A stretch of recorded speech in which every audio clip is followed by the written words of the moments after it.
Hi friends, welcome back to our channel. Kurukshetra సంగ్రామంలో ఒకనాడు భీకరమైన యుద్ధం జరుగుతోంది. ఇరువైపుల నుంచి బాణాల వర్షం కురుస్తోంది. అటు నుంచి ఒక వ్యక్తి అర్జునుడికి గురిపెట్టాడు. అది చూసిన కృష్ణుడు అర్జునుడిని కాపాడ్డానికి రథచక్రాన్ని ఒక కాలుతో నొక్కుతాడు. అప్పుడు ఆ రథచక్రం ఒక అడుగు భూమి లోపలికి దిగుతుంది. తక్షక సర్పంతో కూడిన ఆ బాణం వెళ్ళి అర్జునుడి కిరీటానికి తగులుతుంది. అది చూసిన కృష్ణుడు, నువ్వు చాలా మంచి ధనుర్ధారివి అని మెచ్చుకుంటాడు. కృష్ణ, నువ్వు నా రథంపై ఉండి ఆ వ్యక్తిని పొగుడుతున్నావేంటి అని అడుగుతాడు అర్జునుడు.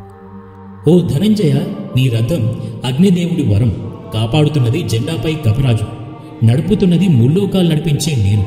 అయినా నీ రథం 2 అడుగులు వెనక్కి తొంసాడంటే ఆలోచించు. అర్జున, అతను ఎంతటి పరాక్రమశాలు. శ్రీకృష్ణుడి వంటి వాడు ఎవరిని పొగిడారో మీకు తెలుసా? పూర్వం దుర్వాస మహాముని కోప స్వభావం వల్ల ఆయన దగ్గరికి ఎవరూ వెళ్లడానికి భయపడేవారు. కాని కుంతీదేవి తమ రాజ్యానికి వచ్చిన దుర్వాస మహాముని అతిథి సత్కారాలతో సేవ చేస్తుంది. ఆ సేవకు మెచ్చి దుర్వాస మహాముని కుంతీదేవికి ఒక మంత్రాన్ని ఉపదేశించారు. ఆ మంత్రాన్ని చెప్పి నువ్వు ఏ భగవంతుడికైతే నమస్కరించుకుంటావో ఆ భగవంతుడి ద్వారా అత్యంత తేజస్సుతో కూడిన ఒక పుత్రుడు నీకు జన్మిస్తాడు అనే వరాన్ని ప్రసాదిస్తాడు. కుంతీదేవి మంత్రాన్ని పరీక్షించుకోవడానికి సూర్యదేవునికి నమస్కరించి ఆ మంత్రాన్ని జపిస్తుంది. వెంటనే సూర్యదేవుడు ప్రత్యక్షమై అత్యంత ప్రకాశమైన సహజ కవచ కుండలాలతో కూడిన ఒక బాలుణ్ణి ప్రసాదిస్తాడు.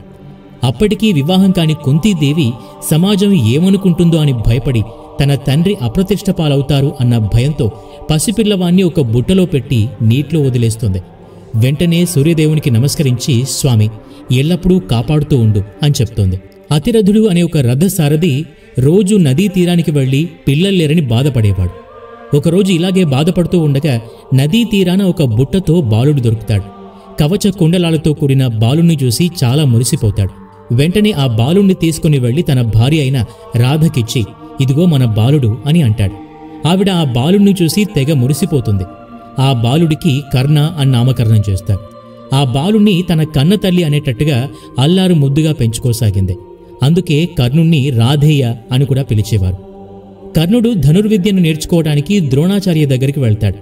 అప్పుడు అతను బ్రాహ్మణులకు మరియు క్షత్రియులకు మాత్రమే నేర్పిస్తాను అని చెప్తాడు. మరోసారి కర్ణుడు ద్రోణాచార్యుడి దగ్గరికి వెళ్లి తన ఆత్మవిశ్వాసాన్ని చూపిద్దామని అనుకుంటాడు. అదే సమయానికి ఏకలవ్యుడు గురుదక్షిణగా తన బొటన వేలును కోసి ఇస్తాడు. అది చూసిన కర్ణుడు ఇట్లా అంటాడు, ఏ తల్లి కూడా తన బిడ్డల్లో ఒక బిడ్డ ఆనందం కోసం ఇంకో బిడ్డ జీవితాన్ని నాశనం చేయదు. అలాగే గురువులు కూడా తమ దగ్గర చేరిన శిష్యుల్ని సమానంగా చూస్తారు. కానీ మీరు ఒక శిష్యుడికిచ్చిన మాట కోసం వేరే శిష్యుల జీవితం నాశనం చేయడం మీరుండే గురువు స్థానానికి కలంకంగా మారింది. నేను అర్జునుడి కన్నా గొప్ప ధనుర్ధారి అయి తిరిగొస్తాను అని అక్కడి నుంచి వెళ్ళిపోతాడు. కర్ణుడు ద్రోణాచార్యులకి మరియు భీష్ముడికి గురువైన పరశురాముడి దగ్గరికి చేరుకుంటాడు. అక్కడికి వెళ్లి తనకు తాను బ్రాహ్మణుడిగా పరిచయం చేసుకుని శాస్త్ర విద్యల్ని నేర్చుకుంటాడు. ఎన్నో దివ్యాస్త్రాలు పొంది పట్టుదలతో పరశురాముడి ప్రియ శిష్యుడిగా మారిపోతాడు. మరియు ఒకనాడు పరశురాముడు కొంతసేపు విశ్రాంతి తీసుకుందామని అనుకుంటాడు. అప్పుడు కర్ణుడు తన తొడపై తలపెట్టి విశ్రాంతి తీసుకోమని చెప్తాడు. పరశురాముడు కర్ణుడి తొడపై తలపెట్టి నిద్రలోకి జారుకుంటాడు. ఒక పురుగు వచ్చి కర్ణుడి తొడకి గాయం చేస్తుంది. ఆ క్షణం కదిలితే పరశురాముడి నిద్ర భంగమవుతుందని కదలకుండా నొప్పి భరిస్తూ కూచుంటాడు. తన రక్తం పరశురాముడి భుజానికి తాకి మేలుకుంటాడు. ఇంతటి ఓర్పు, ఇంతటి ధైర్యం బ్రాహ్మణుడికి సాధ్యం కాదు. నువ్వు తప్పకుండా క్షత్రియుడవై ఉంటావు అని అంటాడు. వెంటనే కర్ణుడు పరశురాముడి కాళ్లపై పడి తనని క్షమించమని కోరుతాడు. కాని పరశురాముడు కోపంతో, ఏ రోజైతే నీకు విద్య అత్యంత అవసరం అనిపిస్తుందో ఆ రోజు నువ్వు నేర్చుకున్న విద్యను మర్చిపోతావు అని శపిస్తాడు. హస్తినాపుర రాజకుమారుల శాస్త్ర విద్య ప్రదర్శన జరుగుతూ ఉంది. కురురాజ్య వంశస్థుల శాస్త్ర విద్య ప్రదర్శనని చూడటానికి కొన్ని లక్షల మంది ప్రజలొస్తారు. ఒక పెద్ద మైదానంలో మధ్యన నిలబడి అర్జునుడు తన ధనుర్విద్య ప్రతిభను చూపించడానికి వెళ్తాడు. ముందుగా తన బాణాన్ని ఎక్కిపెట్టి అక్కడ పూజ్యులైన పెద్దలందరికీ తన బాణాలతో నమస్కరిస్తాడు. తర్వాత తన ధనుర్విద్యతో రకరకాల విన్యాసాలు చేస్తూ అందర్నీ ఆశ్చర్యంలో ముంచెత్తుతాడు. అర్జునుడి అపూర్వమైన ధనుర్విద్యను చూసి ప్రజలు ఉత్సాహంతో ఆ ప్రదేశం మొత్తం దద్దరిల్లేలా అర్జున అర్జున అని అరుస్తుంటారు. ఈసారి అర్జునుడు మరొక బాణాన్ని ఎక్కుపెట్టి ఆకాశంలోకి వదులుతాడు. అప్పుడు కారుమబ్బులు అలుముకున్నాయి.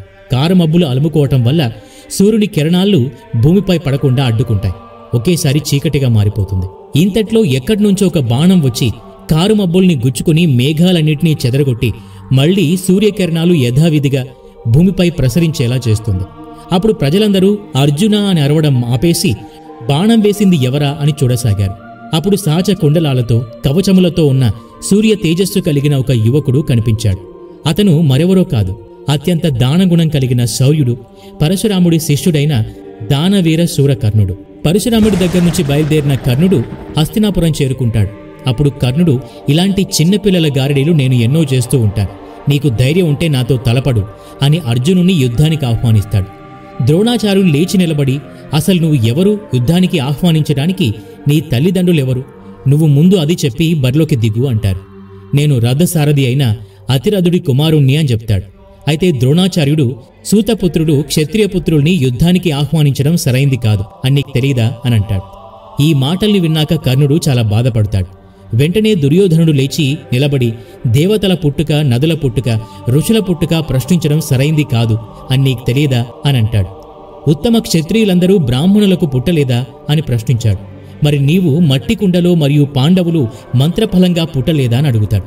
సంపన్నులే రాజు అయ్యే అధికారముంటే గౌరకులానికి అత్యంత ప్రతిష్టమైన సంపన్నమైన అంగరాజ్యానికి కర్ణుణ్ణి రాజుగా నియమిస్తున్నాను. పెద్దల అంగీకారం తీసుకుని కర్ణుణ్ణి రాజుగా పట్టాభిషేకం చేస్తాడు. కర్ణుడు దుర్యోధనుని చూస్తూ, హనుమంత కూడా పరిచయం లేని నన్ను, నా శక్తి సామర్థ్యాన్ని చూసి నన్ను రాజుగా నిలబెట్టాడు.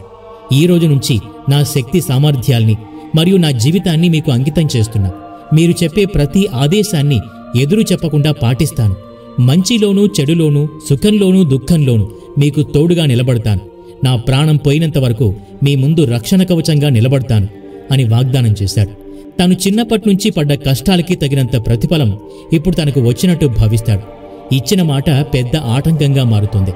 కర్ణుడికి దుర్యోధనుడు చేసే పనులు ధర్మబద్ధంగా లేవు అని అనిపించినా, ఇష్టం లేకపోయినా ప్రతిసారి దుర్యోధనుడి వెనకాల కర్ణుడు నిలబడాల్సి వచ్చింది. ఒకనాడు కురుక్షేత్ర యుద్ధం జరుగుతూ ఉండగా సంధ్యా సమయం అయిపోయాక కుంతీదేవి వెళ్లి కర్ణుణ్ణి కలుస్తుంది.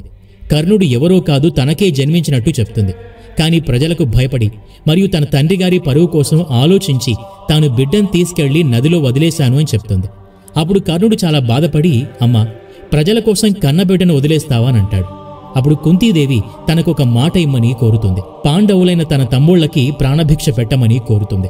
ఆ మాటకి కర్ణుడు, నా 4 తమ్ముళ్లను నేను ఏమీ చేయను గాని అర్జునుడి ప్రాణాలు మాత్రం నా చేతుల్లోనే పోతాయి అని చెప్తాడు. తను అర్జునుడి కన్నా శ్రేష్ఠ ధనుర్ధారి అని నిరూపించుకోవడానికి ఇలా ప్రతిజ్ఞ చేశాను అన్న విషయం తెలుపుతాడు. ఆ మాటలు విన్న కుంతీదేవి అక్కడి నుంచి వెళ్లిపోతుంది. ఆ తర్వాత కృష్ణుడు వచ్చి కర్ణుడిని కలుస్తాడు. నువ్వు పాండవుల కన్నా అగ్రజుడివి మరియు నువ్వు సూర్యపుత్రుడవు. దుర్యోధనుడు వెంట ఉంటే దుర్యోధనుడు హస్తినాపురానికి రాజు అవుతాడు. అప్పుడు నువ్వు అంగరాజ్యానికి మాత్రమే రాజుగా ఉండిపోతావు. అదే నువ్వు పాండవుల వైపుకు వచ్చి యుద్ధం చేస్తే నువ్వు పాండవులకి అగ్రజుడిగా ఉంటావు కాబట్టి నువ్వే హస్తినాపురానికి రాజవుతావు అని చెప్పి అడుగుతాడు. మరియు నువ్వు కుంతీదేవి పుత్రుడవు.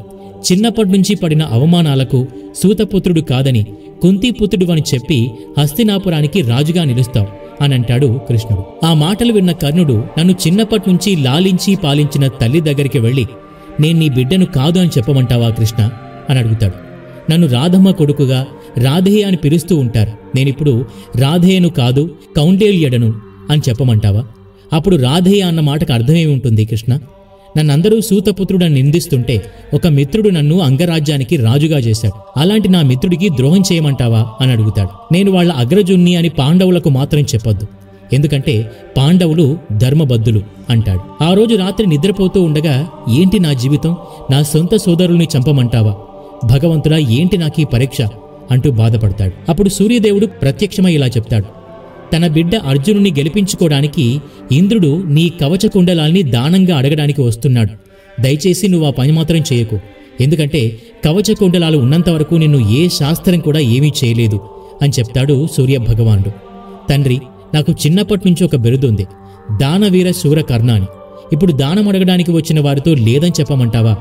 అయినా ఇంద్రుడిలాంటివాడు నా దగ్గరికి వచ్చి దానం చేయమని అడగడం ఎంత గొప్ప విషయం.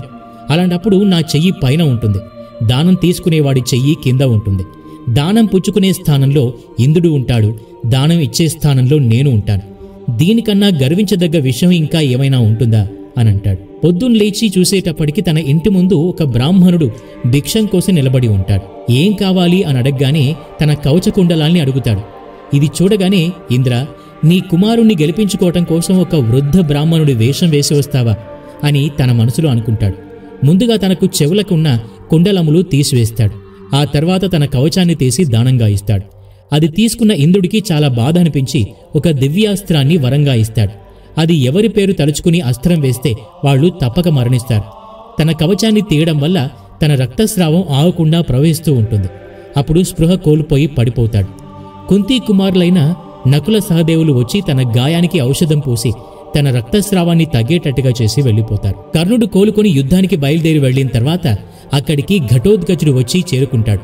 అక్కడ సర్వం అంతం చేయబోతూ ఉంటాడు. ఆ భీకరమైన ప్రతిరూపాన్ని చూసి ప్రతి ఒక్కరూ భయంతో పరుగులు తీస్తారు. ఘటోత్కచుడు దుర్యోధనుణ్ణి అమాంతం చేతుల్లోకి తీసుకుని చంపడానికి ప్రయత్నిస్తాడు. కర్ణుడు అది చూసి తాను దుర్యోధనుడికిచ్చిన మాట గుర్తుకొస్తుంది.